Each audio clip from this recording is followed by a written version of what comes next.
Le vin devant, les hommes derrière. Moi, mon meilleur accord, c'est les mecs avec qui tu bois le vin.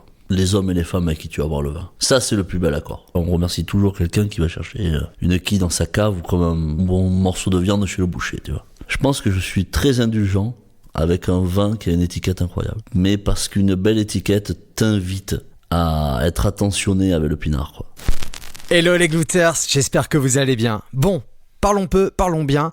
Un grand merci, ou du moins 1650 merci, et plus encore, pour avoir rejoint cette aventure, pour vos écoutes de plus en plus nombreuses, vos messages, nos échanges. Le vin a cette vertu de fédérer, de lier des relations, délier les langues aussi, et c'est toute l'ambition de Glouglou, parler du vin autrement, le désacraliser, le rendre accessible à tous, pour tous, oublier personne. C'est donc avec un immense plaisir que je déclare ouverte la 2e saison de Glouglou.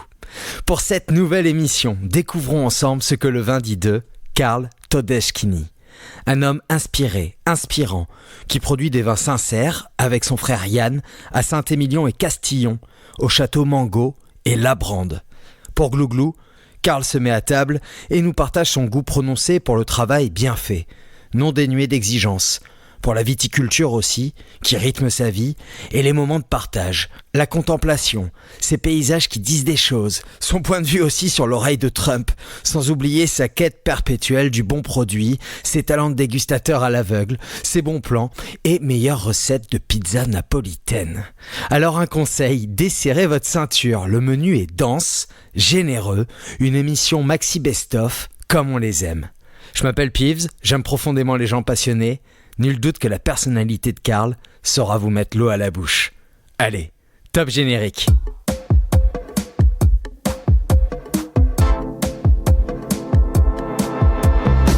Bonjour à tous, c'est Peeves. Vous écoutez Glouglou, l'émission qui parle vin autrement. Vignerons, sommeliers, cavistes, mais aussi athlètes, artistes, musiciens, écrivains. Nous allons ensemble découvrir ce que le vin dit de nous à travers le regard, les mots et la singularité de chacun de mes invités. Hello les glouters, bienvenue sur Glouglou. Je suis très heureux de vous accueillir pour cette 2e saison. La saison 2024-2025 qui s'annonce riche en émotions avec plein de nouveaux invités et ce, pour découvrir ce que le vin dit de nous.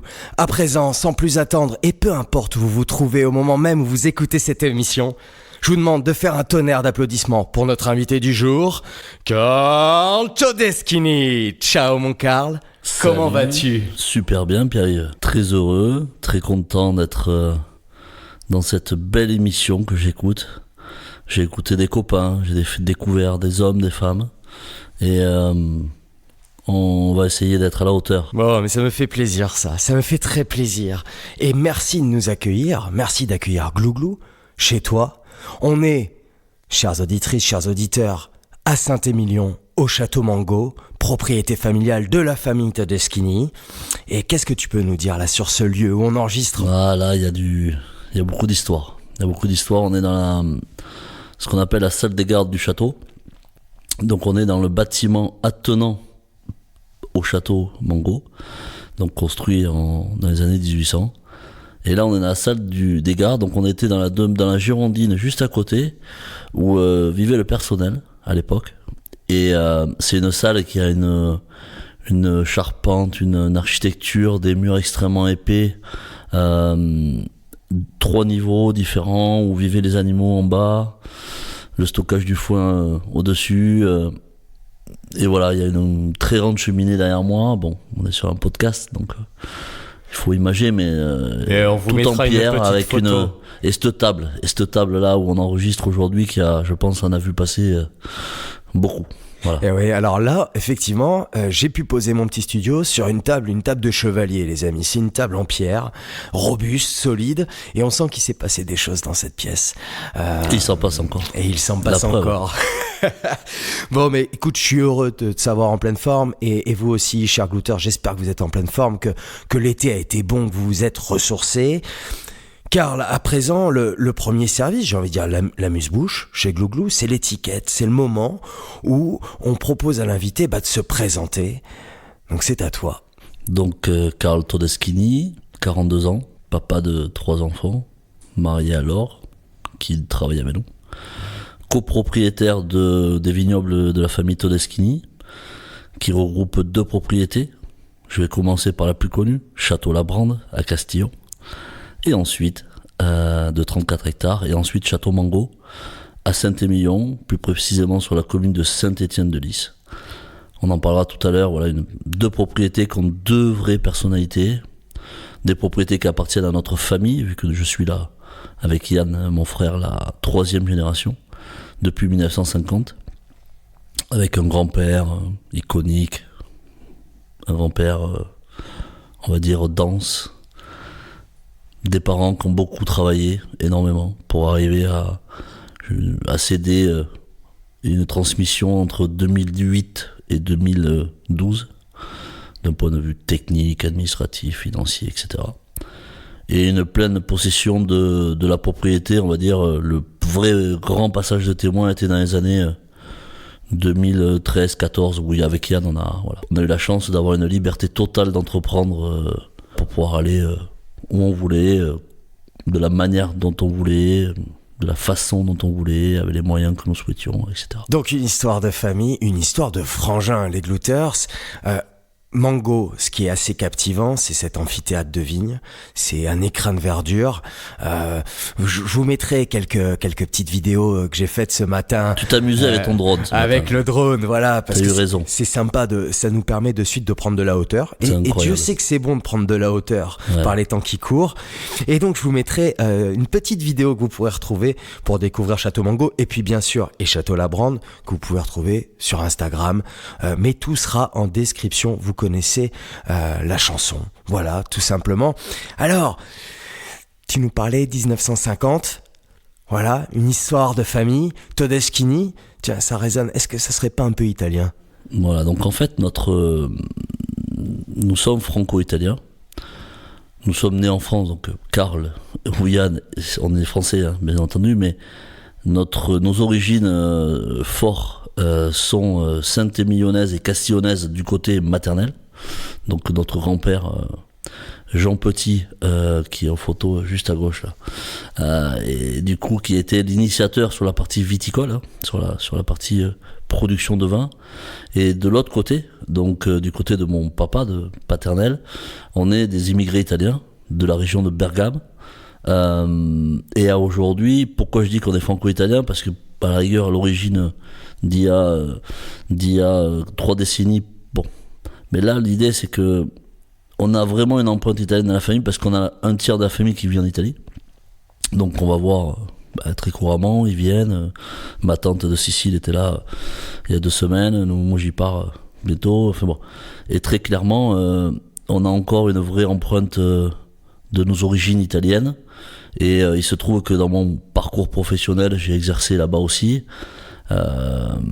Et du coup, je me suis nourri de beaucoup dans les années 2005-2015 de cette culture. En fait, je suis revenu aux sources sans le vouloir, hein, pas du tout prévu.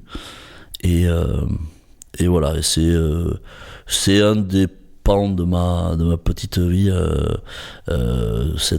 Et aujourd'hui, dans ma vie de maintenant, l'Italie représente un bon 40%, on y reviendra, mais pour plein de différentes raisons. Eh bien, chers Glouters, sachez, en tout cas c'est une information de taille très importante, que pour l'occasion, j'ai revêtu mon plus beau t-shirt avec les Tortues Ninja qui mangent des pizzas, parce que voilà, le petit clin d'œil pour mon invité du jour, pour toi Karl. Eh bien écoute, à présent, sans plus attendre, on va parler racines, parce que je sens que ça te brûle là de nous en parler. C'est le prochain chapitre. Jingle. Mon goût est en pleine croissance. Il me faut du vin. Les racines, Karl. Les racines, chez Glouglou, eh bien on aime s'intéresser à ses premiers souvenirs. Voilà, ces petites madeleines de Proust peut-être. Tu nous as parlé de l'Italie, de ton grand-père, de tes parents. Quel est ce premier souvenir peut-être qui te rattache au vin? Alors, le premier, par définition, ça n'en rappelle pas. Le premier, j'en ai pas. Par contre, j'ai une multitude, et quand je dis une multitude, de souvenirs liés à la vigne, liés au vin, liés aux odeurs liée au goût forte, ça c'est indéniable. Quand tu nais dans une famille de vignerons, je vois pas comment tu ne peux pas être baigné. Je le vois avec mes 3 enfants. Sans vouloir les imprégner, ils s'imprègnent d'eux-mêmes en te suivant dans ton parcours de vie. Donc très clairement, voilà. Donc moi j'ai que des souvenirs qui me rattachent aux vendanges, qui me rattachent aux repas de fête. J'avais 2 grands-pères extrêmement forts en personnalité. Et aussi, plutôt pour l'un, parce qu'il le pauvre, il a un qui a pu vivre beaucoup plus longtemps que l'autre, donc fatalement beaucoup plus de souvenirs avec mon grand-père maternel, donc Monsieur Petit pour la partie vin, où voilà, mon grand-père il avait aucun problème sur la transmission, sur l'explication, la pédagogie, donc j'ai appris à tailler avec lui, j'ai appris à comprendre un arbre, comment pousse une plante, à travers ses vignes, à travers son jardin, et ma grand-mère aussi d'ailleurs au demeurant, qui elle est toujours vivante et qui a 93 ans et qui se bat pour continuer une vie aujourd'hui qui devient voilà, très malade et c'est compliqué, mais voilà, elle est tout le monde est au soutien d'elle. Et très clairement, et aussi la partie chasse, parce que c'est une de mes passions, mais à travers la chasse, les chasses traditionnelles, la palombière, la chasse avec au chien d'arrêt, et depuis tout petit, en fait, le vin est là, présent, que ce soit dans les moments de professionnels, donc ça c'est à travers les souvenirs, à Mango, avec le personnel, l'ensemble du personnel. Il n'y a pas longtemps, on a fait un très bel événement dans cette pièce, où on a fêté les 40 ans, médaille d'or du travail, 40 ans d'une de nos collaboratrices. Et du coup, on a essayé de faire d'inviter beaucoup d'anciens salariés.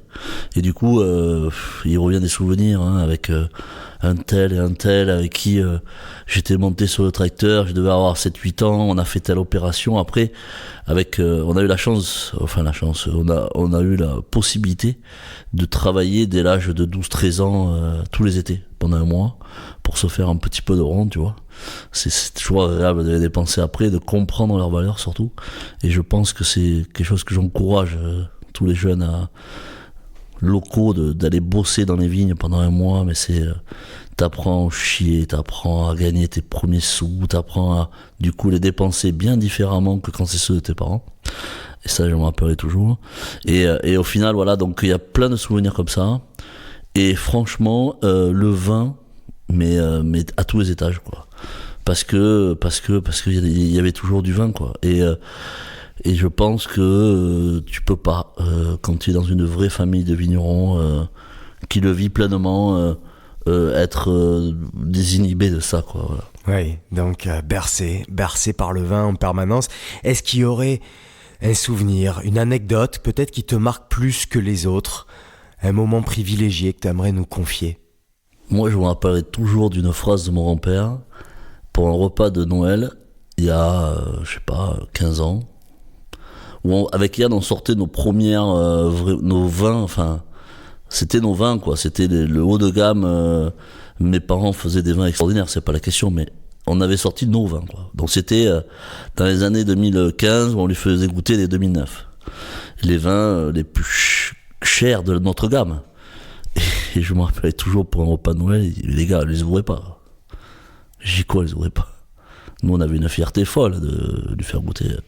Mais non, les vins chers, on les vend. On les boit pas. Et là, je me suis dit, mais génial, le concept de commercial, en fait. Je lui dis, papy, on s'en fout, ces vins-là. Non, mais lui, en fait, il partait avec ma grand-mère de tellement rien, de tellement bas, qu'aujourd'hui, voir ses petits-enfants, enfin, quand on cherche à comprendre ce schéma de réussite où ces vins aujourd'hui, c'était des vins à 50 €, voilà, mais non, ils disent, les vins chers, on les vend, on les boit pas.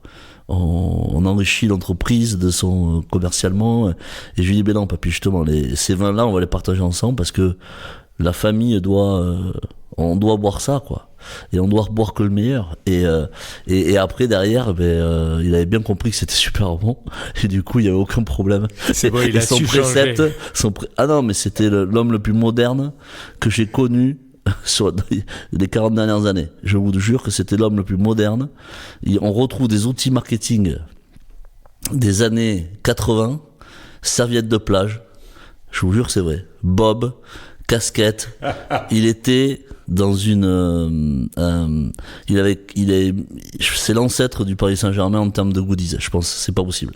Mais voilà. Mais après, ce qu'il a réussi à faire à Mango, avec ma grand-mère, je pense que personne ne pouvait le faire. Entre 1950 et ensuite, c'est surtout la transformation de l'essai. Parce qu'il y a le monde du rugby, et je pense que on peut en parler, mais l'essai a été transformé par mes grands-parents. La transformation a été faite par mes parents, très clairement, parce que sans eux, la propriété était perdue, je pense même, parce que chaque génération a sa pierre à l'édifice. Et après, avec Yann, voilà, on va pas débattre de ce qu'on a apporté ou pas, on fera le bilan dans 15 ans ou 20 ans, mais voilà, on essaye, nous, d'apporter autre chose aussi, différemment, et de consolider. Mais vous apportez quelque chose qui fait du bien, et de toute manière, nos auditrices et nos auditeurs le savent. Moi, ce qui m'anime, c'est de pouvoir passer un moment d'exception avec des gens qui m'inspirent, et votre travail et vos vins sont inspirants, les garçons, aussi bien sur Castillon qu'ici à Saint-Émilion. Il y a des vins de lieu, et donc, pour moi, des grands vins, et un grand vin, ça raconte une histoire, et il y a une très très belle histoire à écouter, à capter ici, à Saint-Émilion, Castillon. Donc les amis, ça sera à vous après de bosser si vous avez envie pour découvrir les vins de Karl et de Yann, mais croyez-moi, ça en vaut la chandelle. On va parler terroir. Ça t'inspire ? Le mot m'inspire pas, parce qu'il est galvaudé aujourd'hui, mais par contre, oui, ça m'inspire, parce que c'est vraiment ce qui me guide tous les matins en me levant, c'est de me dire, est-ce que j'exprime à travers mon métier le mieux ce que mon grand-père a voulu ici, en implantant la propriété là. Voilà, donc on va en discuter. On va en discuter, ouais. Jingle. De grands terroirs impliquent de grandes responsabilités. Glou-glou. Terroir. Karl, là il y a des choses intéressantes à dire. Alors ce mot un peu galvaudé, peut-être que toi tu pourrais y apporter ta propre définition. Tu sais, c'est le jeu ici, justement, puisque l'idée étant de parler du vin autrement, de montrer que, avec nos singularités, on a tous une façon de voir les choses, de poser notre regard sur le monde, et on a tous une définition, notamment de terroir. Alors on peut appeler ça comme on veut. Moi je t'écoute. La nature d'un sol t'offre une texture, une structure. Ce sol est dans un lieu, une région, et ensuite l'histoire de cette région va définir de façon empirique un usage.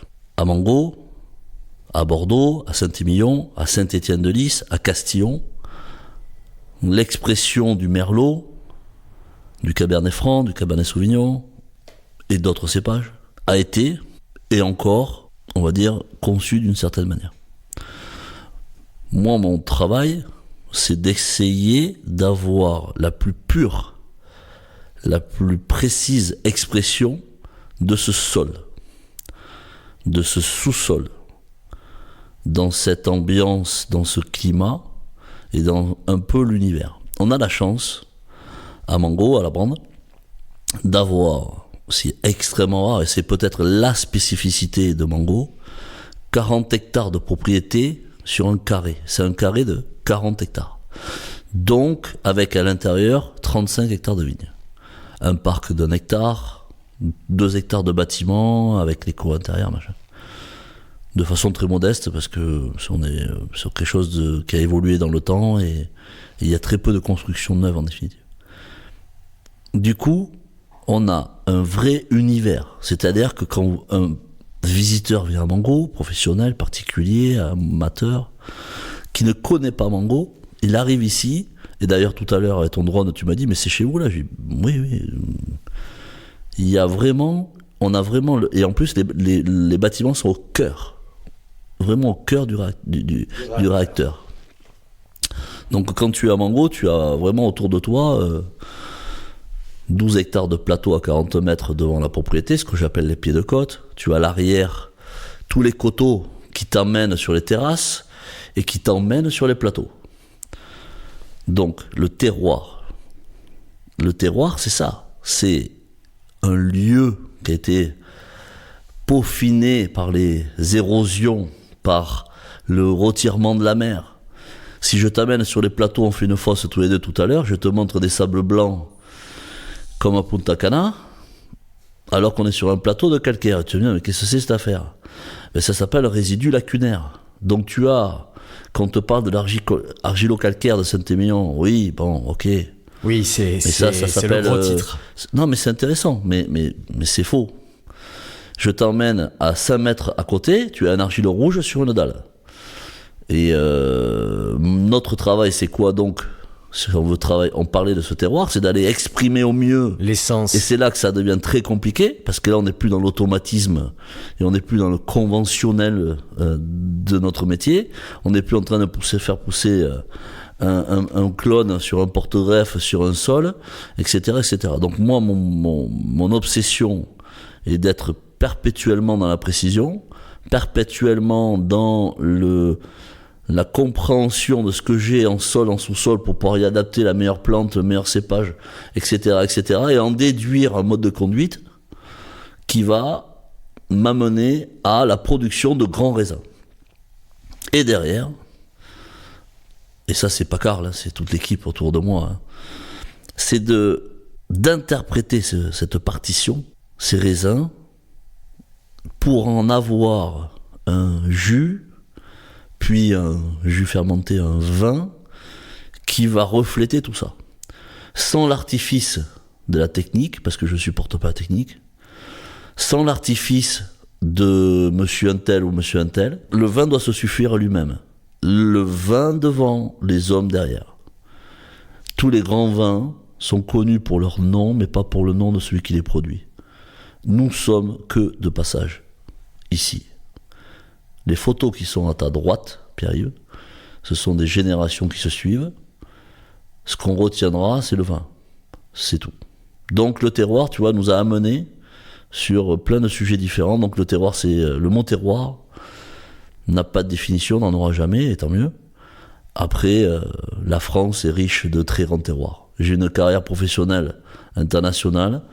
J'ai eu la chance et je me suis donné la chance, et tous les jeunes doivent se donner la chance de voyager, d'aller voir ce que dit un merlot en Californie, ce que dit un merlot à Bolgheri en Toscane, à Bolgheri, à Sienne, au fin fond de l'Australie, ou un Cabernet Sauvignon, ou une Syrah, peu importe le cépage, pour vraiment comprendre ce que veut dire l'exploitation vinicole, la viniculture. Nicolas Joly parle de viniculture. Le concept est intéressant. Viniculture. On produit des raisins sur un lieu et on les interprète. Nicolas Joly, chères auditrices, chers auditeurs, c'est un vigneron de renom qui est dans la Loire et qui est notamment reconnu pour une cuvée assez mythique dans le paysage des grands vins français. Très mythique. Qui est la fameuse coulée de Serran. La coulée de Serran, on vous mettra ça en description pour que vous puissiez rebondir là-dessus. Donc, le vin devant, les hommes derrière. Est-ce qu'il y a, justement, tu nous parlais de voyage, des terroirs, des paysages, disons, qui t'ont marqué? Des centaines, Pierre-Yves, des centaines. Parce que je me suis donné la chance d'aller les voir. Et il m'en reste à peu près des milliers à faire. Ça sera peut-être mon programme de post quand j'en aurai marre. Voilà. Parce que c'est très exigeant le modèle que je me suis imposé. Je te signale que je pense pas qu'un moteur peut être à 5000 tours pendant 40 ans. Ok ? Donc, nous sommes sur un schéma qui est dur pour l'homme. Voilà. J'ai 42 ans, j'ai commencé il y a 20 ans, 20 et quelques années. les premières vinifs, voilà. Et franchement, depuis ces années-là, j'ai pas trop levé le pied de la pédale.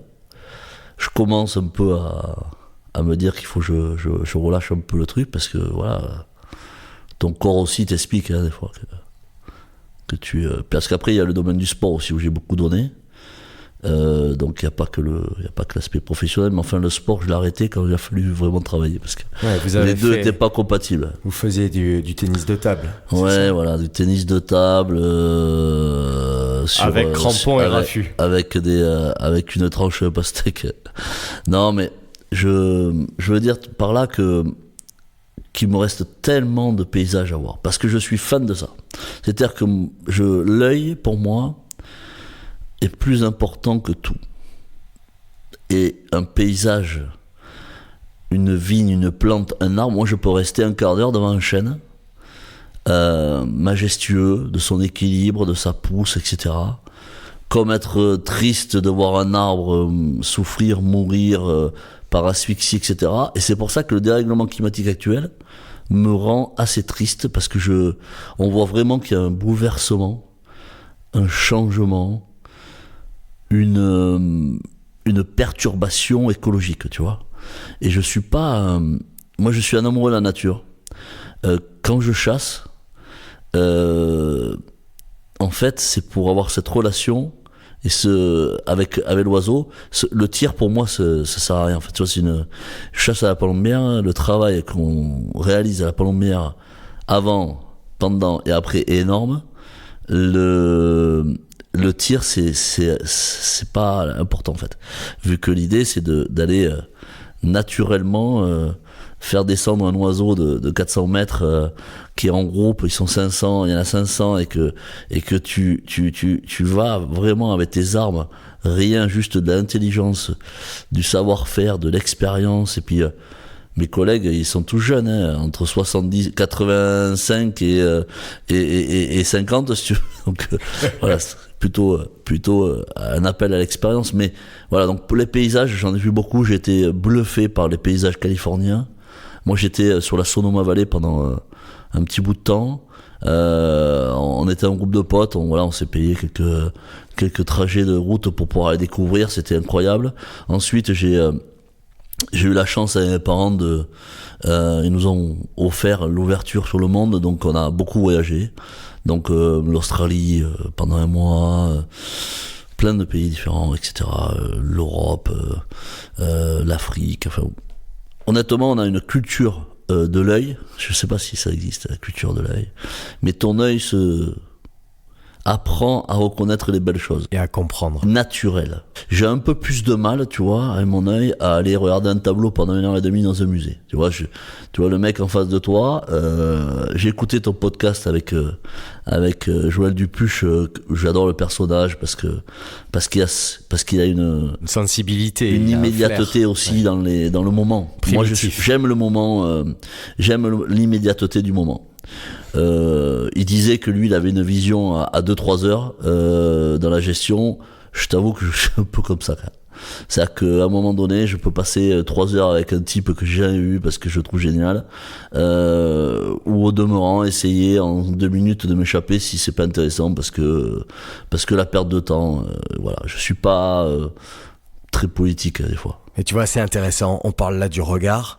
Donc le regard sur des paysages, et c'est vrai que souvent lorsqu'on parle de dégustation de vin, je me rends compte que de plus en plus en fait on squeeze cette étape qui consiste logiquement dans la dégustation à observer une robe, parce que on a tendance à aller peut-être plus directement sur les parfums, sur le nez, puis après la dégustation, donc la palette aromatique et puis les sensations en bouche. On y reviendra. Mais c'est vrai qu'en fin de compte, ce qui est intéressant, et je pense pour l'œil, et c'est peut-être là la première étape de la dégustation, c'est quand on a cette chance de poser notre regard sur le relief, sur le lieu, et ça aide énormément la beauté à de l'étiquette. Tu sais, la beauté de l'étiquette. Et l'étiquette, c'est quelque chose... je pense que je suis très indulgent avec un vin qui a une étiquette incroyable. Parce que, et ça c'est pas du marketing, hein, mais parce qu'une belle étiquette t'invite à être attentionné avec le pinard, quoi. Vraiment. Et nous, par exemple, les étiquettes sont toutes créées en interne. Toutes. On a très peu, on a eu consulté quelques cadors un peu du métier pour avoir leur avis sur nos créations. Mais avec Yann, depuis le début, toutes nos étiquettes sont des créations internes. Et là, on a fait appel à on va dire un infographe, je sais pas comment on appelle ça, un artiste, il y a pas longtemps, pour nous aider à relifter. Et ça a été un succès d'ailleurs, vraiment, je pense, dans les années 2015-16. Et aujourd'hui, voilà, une étiquette doit représenter, doit essayer, mais c'est tellement complexe dans ce monde du marketing, dans ce monde de la com, etc. Et je suis tellement admiratif des grandes étiquettes de Bordeaux, parce que c'est qu'à Bordeaux qu'on a des grandes étiquettes, je pense. Je bois des vins de partout, on en parlera tout à l'heure, mais à Bordeaux, il y a des étiquettes iconiques qui ont su traverser le temps avec une modernité incroyable. Mais à l'arrivée, on revient sur ce qu'on faisait avant, quoi, tout le temps. Donc voilà, la beauté des étiquettes, c'est qui transmet peut-être justement une part de ce terroir, de ces paysages. Bon, mais écoute, je sens que tu as envie de parler vin, que tu as envie de parler consommation. Ça tombe bien, c'est le prochain chapitre. Let's go. Glouglou, le podcast à écouter sans modération. Gamma GT, ça vous avait manqué? Eh bien voilà, c'est l'un des menus préférés de nos glouters. Gamma GT, on va s'intéresser à la consommation de notre invité, en l'occurrence la tienne, mon Karl. La consommation, la fréquence de consommation glouglou, c'est de 1 à 7 jours semaine. Qu'en est-elle? Ah, quand j'ai écouté les podcasts précédents, je me suis dit, qu'est-ce qu'ils ont raconté là? Parce que on a quand même un métier où je sais pas comment répondre à une question comme ça. Il peut y avoir des semaines à 7, très clairement. Vu qu'il y a 2 repas, ça fait 14. Et je peux m'offrir des plages de 0, parce que je pense un grand vigneron doit avoir une vigilance absolue. L'hygiène de vie, t'en parlais. Sur ce sujet. Alors, l'hygiène de vie va pas trop là-dedans sur le sujet. Va pas parce trop que loin, mon petit. Ça va que c'est juste du son. On n'est pas sur une vidéo, mais très clairement, non. C'est juste une question d'équilibre. Pour bosser 12-13 heures par jour, je pense en moyenne minimum, il faut quand même être certain de pas se mettre dans une situation où tu ne peux pas assumer tes responsabilités. Les surfaces de nos deux propriétés font que tu as une équipe, tu as du personnel, donc tu as un respect à avoir vis-à-vis d'eux. Et le midi très soft tout le temps, quasiment tout le temps. Donc de l'eau, et que de l'eau. Et après, en dehors des déjeuners et dîners professionnels, donc nous en avons beaucoup évidemment, et amicaux, voilà, essayer de vraiment s'offrir des plages très soft, parce que sinon t'exploses, mais tu t'en rends compte tout seul, t'as pas trop besoin qu'on te le dise. Voilà. Et puis il faut pouvoir se lever le matin, parce que quand t'es un vrai vigneron, tu te lèves le matin. Et le matin, t'envoies quoi. T'envoies parce que des fois, tu peux avoir 2 visites dans la journée, parce que on a la chance d'être énormément sollicité pour des visites, pour des moments comme maintenant aussi, hein, la partie presse, médias, où il faut que tu sois bon, on t'attend en tournant. Et plus tu rentres dans ce schéma où on vient te voir, plus tu te mets la pression pour bien recevoir. Pour pas passer pour un idiot, parce qu'aujourd'hui notre société laisse pas la place à l'erreur, hein, très clairement. Donc il faut se mettre au niveau, et tout ça en essayant de boire bon, parce que à 20 ans tu bois pas ce que tu bois à 30 ans, à 30 ans tu bois pas ce que tu bois à 40, et ainsi de suite. Et franchement, ce que je bois aujourd'hui, c'est pas ce que je buvais à 30 ans, et c'est naturel, et c'est normal. Et ce que j'explique quand j'ai des jeunes qui viennent me voir parce que ils veulent passer un petit moment et qu'on discute, et je leur dis, prenez le temps d'acheter comme il faut, à la hauteur de vos moyens. N'allez pas acheter des quilles que vous allez même pas pouvoir ouvrir, parce que tu te dis, elle vaut ça, donc je vais pas la péter parce que j'ai perdu ça. Non, pour ça, il vaut mieux se faire inviter, avoir des potes qui ont eux les moyens de les péter. Mais après, voilà, le vin, c'est de l'échange. Donc moi, si tu veux, je suis incapable de répondre à cette question. C'est vraiment de la gestion au long cours, mais les bons moments, faut pas les gâcher. Ouais. Après, je bois jamais seul, par contre. Ça, c'est quelque chose, jamais. Je suis incapable de m'ouvrir une bouteille seul. Je ne sais pas faire. Je sais pas pourquoi d'ailleurs, mais pour moi le vin, la bouteille doit se partager minimum à 2, mais par contre je peux pas m'ouvrir un vin tout seul. Mon épouse est enceinte actuellement et enfin c'est notre 4e enfant donc c'est pas la première fois et ma consommation chute totalement parce que je ne peux pas m'ouvrir un vin tout seul et l'autre jour elle me dit écoute ouvre-toi. Non, non. Non. C'est peut-être d'ailleurs justement effectivement un bon rempart. Je pense qu'on se dit à ce moment-là, bah attends, on va l'ouvrir, mais si on n'a pas envie de la boire tout seul, enfin on sait qu'on va pas la finir. Mais c'est même gâché, tu vois. C'est gâché, voilà. Et comme j'ai la chance de m'être fait une cave assez importante dans la qualité, parce que le nombre on s'en fout, c'est dans la qualité. Ben le respect de la bouteille, le respect du boulot, le respect. Je sais pas si c'est ça parce que je l'explique pas hein. Mais non, moi m'ouvrir une bouteille tout seul je sais pas faire. Quand t'es plus jeune, tu sors, donc tu vas boire un coup dans un super bar à vin, un super resto, machin, ou un petit resto, un petit bar à vin, ou quand je vivais en Italie, il y avait que le bistrot du village, et je vivais seul, j'avais 23, 24 ans, 25 ans quand je suis arrivé, et je connaissais personne me connaissait, etc. Après, ils ont su le poste que j'occupais, où je travaillais, machin, donc ils avaient une vision différente, mais au tout départ, j'étais complètement neutre. Je suis reparti de là-bas en connaissant tout le monde, en ayant des amis et ça dure encore bien entendu, mais je me rappellerai, voilà, tu as envie d'aller boire un coup mais t'es tout seul quoi, et du coup tu bois au verre. Tu bois pas la bouteille parce que la bouteille tu vas pas te prendre une bouteille tout seul au resto comme un grand, moi je sais pas faire. Ah, écoute, moi je le vois aussi à la maison et c'est d'ailleurs ce qui peut-être me permet, voilà, on parlait de notion d'équilibre. Moi j'adore, c'est l'eau pétillante, enfin les glaçons, jus de citron, eau pétillante.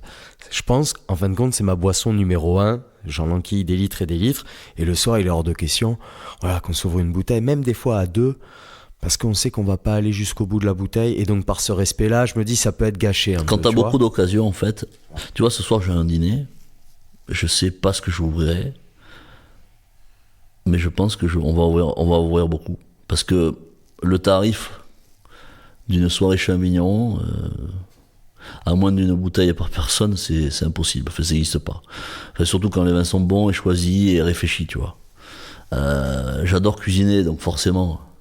Enfin, mon épouse cuisine très bien, mais on cuisine tous les deux très bien, donc du coup, on se partage le sujet. Tous mes potes cuisinent bien. La relation de la cuisine et de la vinification, pour moi, il y a une totale similitude. Le degré de cuisson, la température à cœur, l'extraction des arômes, le figer un arôme avec enfin bon, plein de sujets. Bon, ça peut durer des heures, mais très clairement, oui, un bon vin est partagé, voilà. Et des fois, je me souviens plus du moment que du vin. Quand je retombe sur des photos sur mon téléphone, je prends en photo systématiquement tous les vins que j'adore. Et un jour, je ferai un album de tout ce que j'ai aimé. J'ai envie de faire ça. Parce que comme j'ai commencé tôt, il y en aura beaucoup. Et ça sera intéressant juste pour moi de me rappeler. Et je me rappelle systématiquement du moment avec qui comment. Voilà. Ça c'est. Je me souviens pas forcément des fois du goût parce que tu peux pas te rappeler de tout. Mais ouais, c'est un jour peut-être que je ferai ça pour moi, hein, pas pour les autres, hein, mais juste pour moi, pour me rappeler des bons moments, parce que peut-être que j'aurai moins d'amis un jour, je sais rien. Et tu vois, ça sera toujours intéressant de se dire. Ah là c'était sympa, ah ouais là on était là, ah oui là il y avait un tel et tout. Et ça te permettra, et ça nous permettrait d'ailleurs à tous collectivement de faire enfin quelque chose de ces photos qu'on prend par centaines. Qui servent à rien la plupart du temps. Ouais. Et on ne sait jamais, alors qu'avant il y avait ce charme quand même des albums photos. Je trouve que c'est sympa.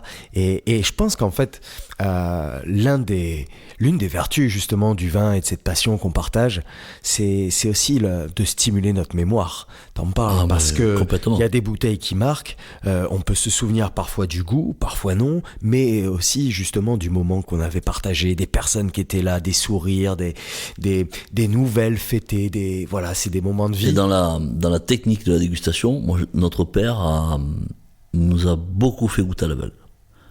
Beaucoup. C'était un moyen. Donc lui, il était maçon. Donc depuis sa jeunesse, parce que notre grand-père Todeschini était maçon, comme beaucoup d'immigrés italiens. Il a réussi. Mon père a repris l'entreprise avec son frère. Similitude, vous voyez. Ils ont très bien réussi tous les deux. L'entreprise Todeschini, sur la taille de pierre, sur la rénovation qualitative dans le Castiglione Saint-Emilione, connu et reconnu. Et il arrivait dans le monde du vin dans les années 85, enfin, dans les années 81, je crois, ils se sont mariés avec ma mère, je crois, par là. Je suis pas fort sur les dates, moi. Et ensuite, derrière, donc du coup, en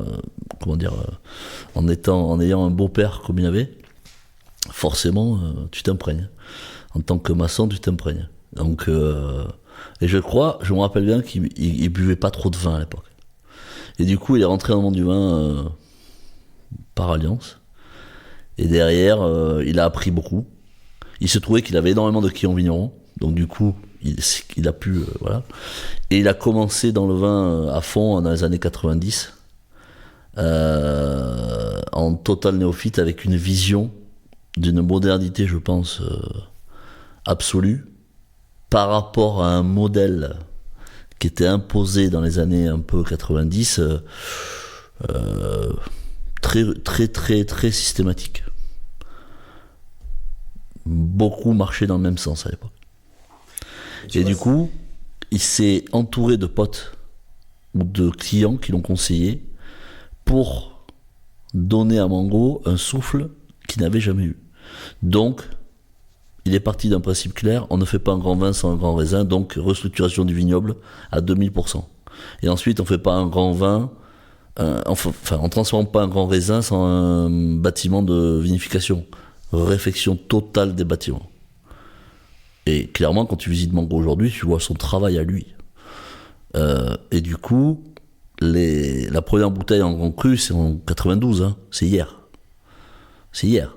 Quand tu connais l'histoire des vins de Saint-Émilion et de Bordeaux, 92, c'est hier. Le classement 2022 vient sceller un travail de 20 ans. 92-2022, en plus c'est marrant parce que... Et mon grand-père a commencé en 52, donc 52, 92, 2022, bon, on est dans les deux.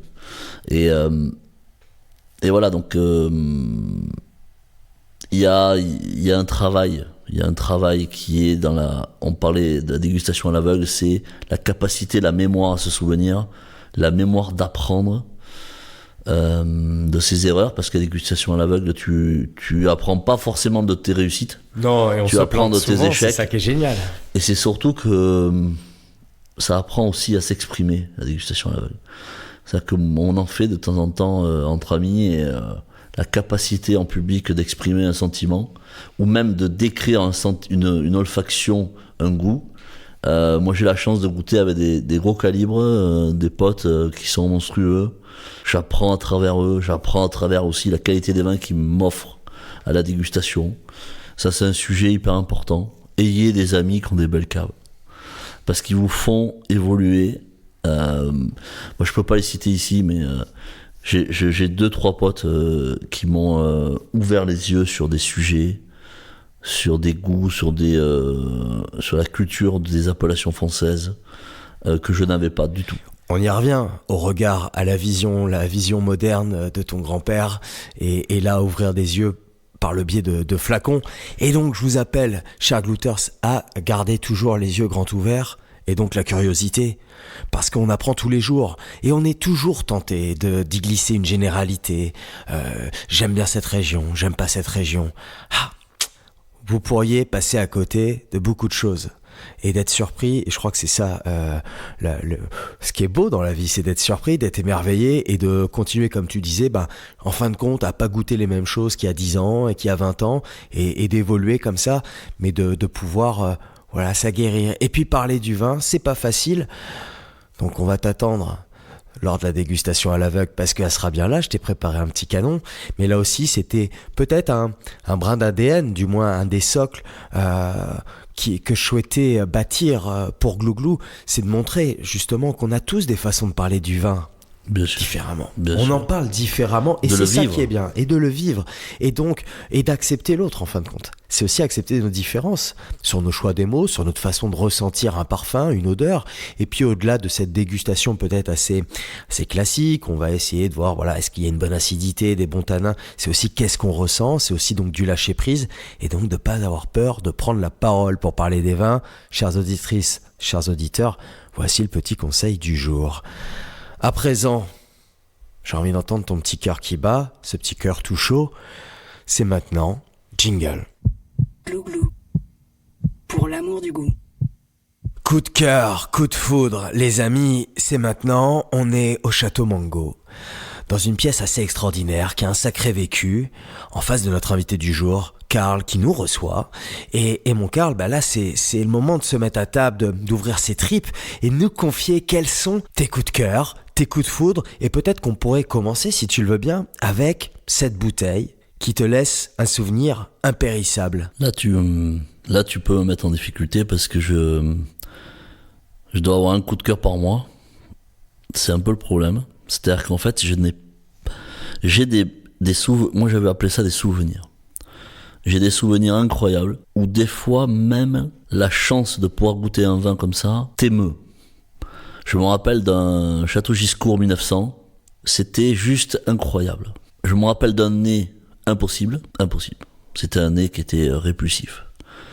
Et d'une bouche, d'une tenue incroyable. Donc en fait, c'était un vin où il fallait que tu bloques ta capacité olfactive et c'est un exercice intéressant d'ailleurs.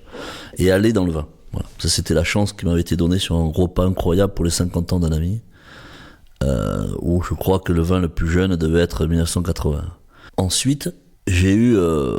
je suis un producteur de vin rouge et un petit peu de vin blanc, mais je suis un grand passionné des liquoreux. Et j'ai eu une émotion, je me rappelle, incroyable sur un Ikem 1939.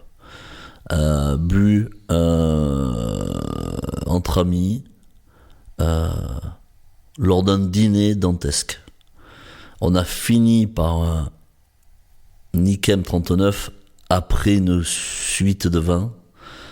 Après mon premier Romanée Conti, Richebourg, je me rappellerai toujours 2008, mon premier DRC, tu vois. Et bon, Je vois.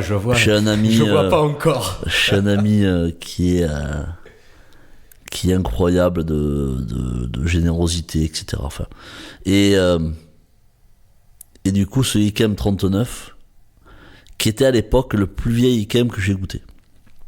Alors depuis, non, mais à l'époque. Et je me délectais et je regardais les verres des autres, en fait, en me disant, je pense que s'ils ne boivent pas, je le boirai, quoi. C'est incroyable. C'était incroyable, le moment était incroyable, en fait. Et la bouteille un peu bleutée, tu vois, ces vieilles bouteilles de Sauternes un peu bleutées, où juste à l'œil, tu te dis, waouh. Tu sais que j'ai eu, il y a peu de jours, entre mes mains, un Magnum d'Ikem 1900. Et un flacon, je crois, 1919. Déjà, la couleur, extraordinaire. Tout. La capsule. Voilà. Bon, voilà. Ça, c'est un très beau moment. Après, on a ouvert une bouteille de mango 45. On a la chance d'avoir une cave. Une très, très belle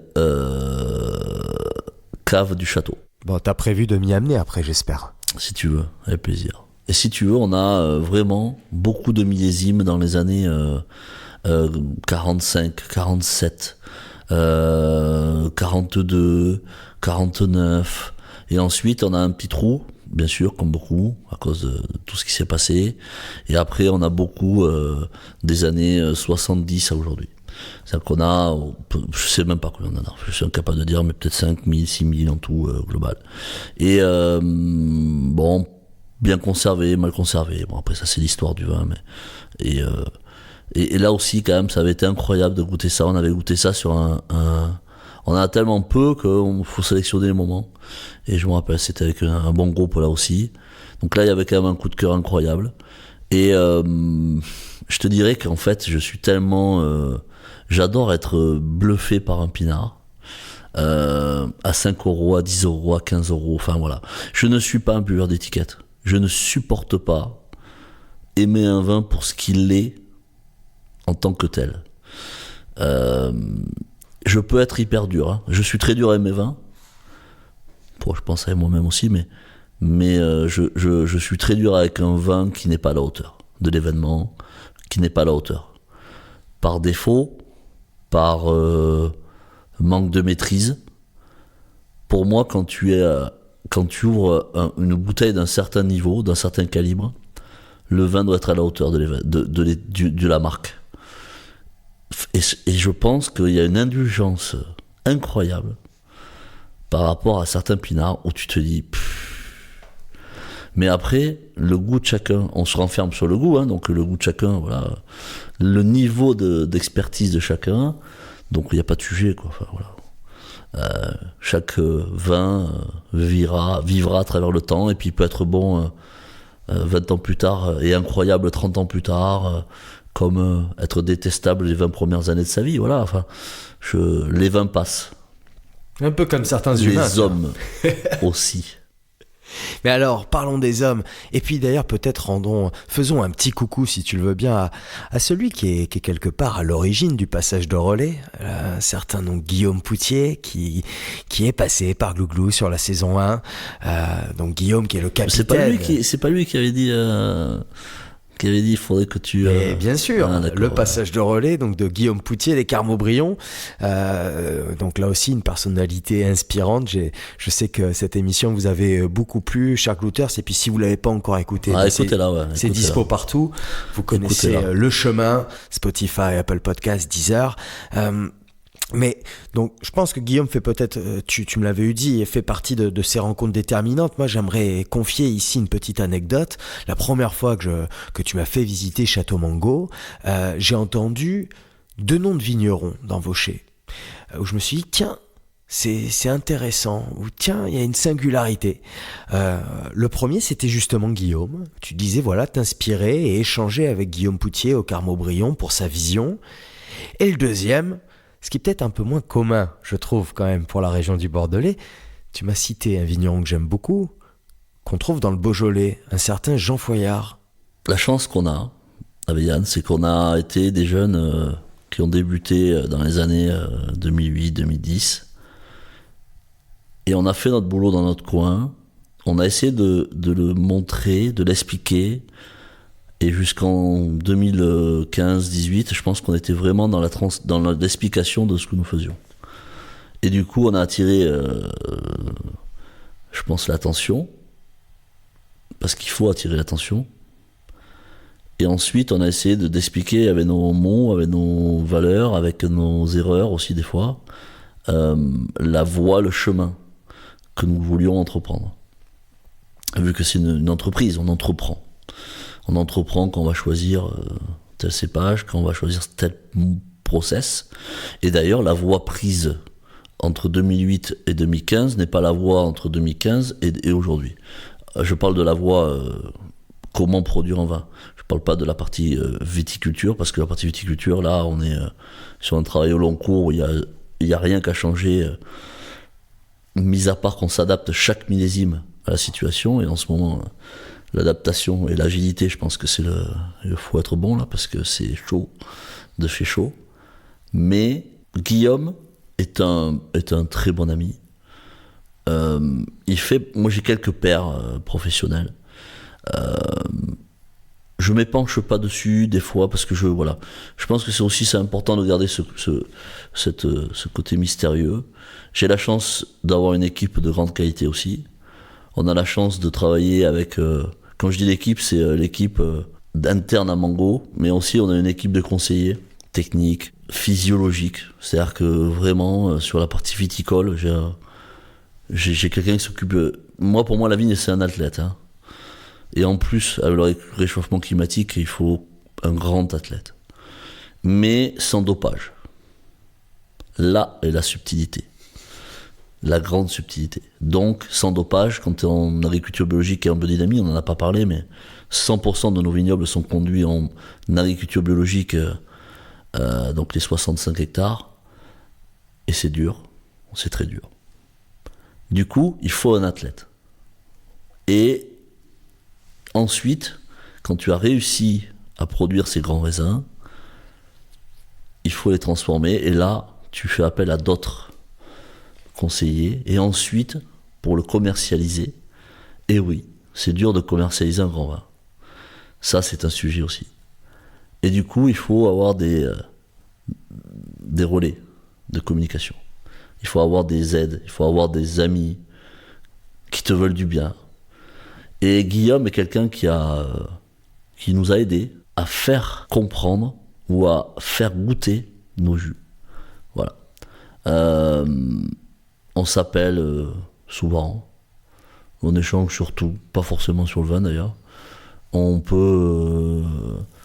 dîne ensemble, on se connaît très bien, on peut être en vacances ensemble aussi. Il m'a ouvert l'esprit des bouteilles que je ne pouvais pas goûter. Il m'a permis d'accéder à certains goûts, mais pas que lui, beaucoup de gens. Après, voilà, j'ai un autre, mais je peux le citer, qui devient incontournable. Thomas Duclos, mon ami. Thomas Duclos, je fais une petite parenthèse, donc il s'agit d'un garçon, d'un homme, vous l'aurez compris, a priori, œnologue conseil, qui, justement, vient vous conseiller, vient en appui d'un certain nombre de vignerons qui souhaitent faire appel à ses services et qui lui aussi a une certaine vision. Une vision moderne. Très Après, moderne. Je dirais que la vision de Thomas, elle est pas définissable. Je t'explique pourquoi. Il faut travailler à lui pour comprendre. Il vient pas pour faire du vin. Il vient sur un projet avec des hommes, avec des femmes. Et ensuite, il va s'adapter au projet. Ce n'est pas un onologue qui te fait, toi, t'adapter à sa vision, mais c'est le chemin inverse, où il va s'adapter au projet. Qu'il accepte ou qu'il refuse, mais un projet. Pour la petite anecdote, nous sommes amis avant de travailler ensemble. Nous ne sommes pas amis parce que nous travaillons ensemble. Nous étions amis, donc c'était même un danger de se dire on travaille ensemble, parce que l'amitié étant plus forte que la production de vin, potentiellement on peut aussi se fâcher avec des amis parce que voilà. Mais Thomas, sur ma culture vin, a fait beaucoup. Parce qu'il adore te montrer ce qui se fait de bon partout. Et ailleurs. Et ici. Il m'a permis de faire des verticales sur des grands crus de Bordeaux. Incroyable. Parce que ses premiers ronds, ses premiers sous, il les a investis pour se faire une jolie cave. Donc, on peut faire des verticales sur des vins matures. Extraordinaire. Bon, je vous mettrai les coordonnées de Thomas Duclos pour que vous puissiez, aussi approcher, avoir peut-être une vision plus actuelle de ce métier qui est celui d'œnologue conseil et donc un œnologue conseil qui s'adapte au projet, au lieu, aux contraintes. Coup de cœur, coup de foudre. Est-ce qu'il y a une visite que tu aimerais d'un domaine que tu aimerais conseiller à nos glouteurs? C'est un endroit où, tu aimerais leur dire allez-y, foncez, les yeux fermés. Tu veux que je me fâche avec du monde, toi? Oui, exactement, mais bon, là t'as une forteresse, donc il peut rien t'arriver. Franchement, je m'accorde peu de temps pour visiter les autres propriétés. C'est un grand problème. C'est un grand problème pour moi parce que j'adore tellement ça. Donc je crois qu'il y a 10 ans, je visitais 3 fois plus de propriétés qu'aujourd'hui, mais je manque de temps, d'organisation, je sais pas, et pourtant c'est pas les invitations qui manquent, et il faut que je me force à être meilleur là-dessus. Tout à l'heure, on parlait d'Yquem. Et j'avais visité Yquem, j'étais en BTS dans les années 97, 2000, je me rappelais à peine. Et il y a 3 semaines, un mois, j'étais invité par un groupe de potes. Et ils me disent Karl, j'aimerais t'inviter à une visite immersive d'une journée à Yquem.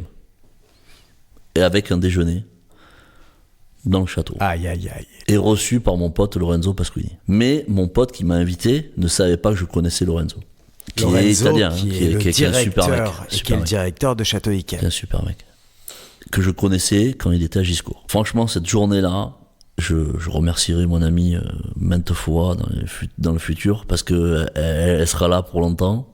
Lorenzo est un garçon d'une qualité incroyable. Il est italien, donc déjà, il a un capital pour moi important au départ. Et il fait partie de ces hommes qui, en tant que salarié, c'est pas facile des fois de respirer autant qu'un propriétaire, qu'un vigneron. Mais ça, après, c'est la qualité de ce groupe-là aussi. Hein. Il a réussi à ce groupe qui était très diversifié. Ce n'était pas que des vignerons. On était de plein de domaines professionnels. Alors, il a réussi à nous faire voyager dans cet univers incroyable. Et ensuite, à table, les bouteilles ont parlé, quoi.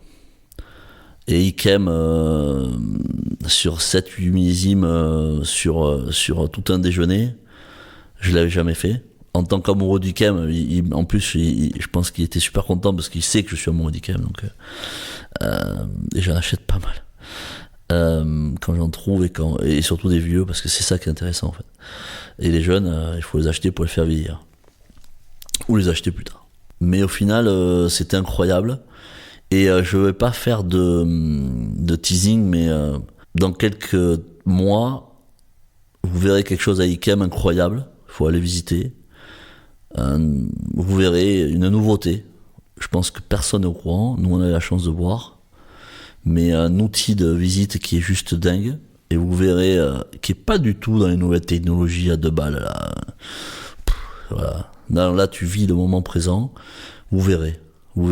Eh ben, vous verrez les amis, attendez, là on est une exclue. Vous avez une exclue, je vous le dis. Château Yquem, gardez les yeux rivés, peut-être sur leur compte Instagram ou Non, sur je le ne site sais rien internet. sur quoi, mais un jour vous entendrez parler d'Yquem sur une nouveauté et allez-y parce que c'est assez incroyable pour tout le monde d'ailleurs, pas que pour pour tout le monde, même pour les gens qui vivent là-bas, parce qu'ils verront quelque chose de dingo. Mais c'est important de rappeler justement ces propriétés mythiques, iconiques à Château Yquem, peut-être le plus grand vin liquoreux du monde, et ce depuis très longtemps. Très longtemps. Eh bien, ce sont des propriétés qui sont accessibles dans le sens où vous pouvez vous y rendre Absolument. et visiter. Et c'est pour ça que je le cite, parce qu'un château qui se veut confidentiel, Des fois, on pense... Voilà. Le problème, c'est que nous, peut-être professionnels, on arrive à y aller parce que on a la chance d'arriver avec un passeport professionnel. Mais là, vous avez un mythe qui est visitable, atteignable, dégustable. Et franchement, j'ai vu les prix pour les visites. C'est totalement faisable une fois dans sa vie, quoi. Voilà. Eh ben voilà. Bon, moi ça m'a donné soif, Karl, de parler vin depuis quand même quelques minutes, et notamment d'Yquem. Alors je te propose un petit exercice, tu le connais, c'est la dégustation à l'aveugle. Are you ready? I'm ready. Go! La suite au prochain épisode, les Glouters. Loin de moi l'envie de me prendre pour l'un des scénaristes sadiques de Game of Thrones. Je pense juste à votre estomac. Cette émission est si généreuse que je me suis dit que ça valait le coup de la produire en 2 parties. Une option certainement plus digeste pour vos oreilles. C'est donc l'heure de l'entracte, le trou normand. On respire, on va faire un peu d'exercice et on se retrouve très vite pour dévorer ensemble la 2e partie de l'émission et découvrir ce que le vin dit de Karl Todeschini. Buvez bien, buvez bon, ciao ciao, bisous. Glouglou, l'émission qui parle vin autrement.